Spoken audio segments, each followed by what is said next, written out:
நாட்கள் அப்படிங்கிறபோது பார்த்திங்கன்னா முருகருக்கு ரொம்ப உயர்ந்த நாட்கள், முருகருக்கு ரொம்பவே விசேஷமான நாள். அது மட்டும் இல்லாமல் மங்களகாரகன் என்று அனைவராலும் போற்றப்படுபவர் செவ்வாய். அந்த செவ்வாய்க்கிழமையில் நம்ம முருகரை வழிபாடு பண்ணோம் அப்படிங்கும்போது நம்ம நினச்ச காரியம் நிச்சயமாக கூடி விரைவிலேயே நம்மளுக்கு கைகூடி வரும்.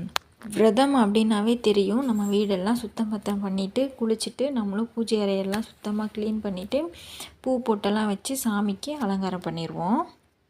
நெய்வேத்தியம் படைக்க முடியும் அப்படின்னா கண்டிப்பாக நெய்வேத்தியம் படைக்கலாம். அப்படி இல்லை அப்படின்னா கூட பூ பொட்டெல்லாம் வச்சு அலங்காரம் பண்ணிவிட்டு ஒரு வெத்தலை, 2 வெத்தலை பாக்கு, 2 பழம், 1 டம்ளர் பால், தேன் சேர்த்துக்கலாம். அதில் இல்லாட்டி சர்க்கரை சேர்த்துக்கோங்க. அதுவும் இல்லை அப்படின்னா கரும்பு சர்க்கரை சேர்த்துக்கோங்க. இது 3ல் ஏதோ ஒரு இனிப்பு, அந்த பாலில் இனிப்பு சேர்த்து நீங்கள் வந்துட்டு முருகருக்கு வச்சு ஒரு கந்த சஷ்டியை பாராயணம் பண்ணிவிட்டு நீங்கள் வந்துட்டு விரதத்தை ஆரம்பிச்சிடலாம்.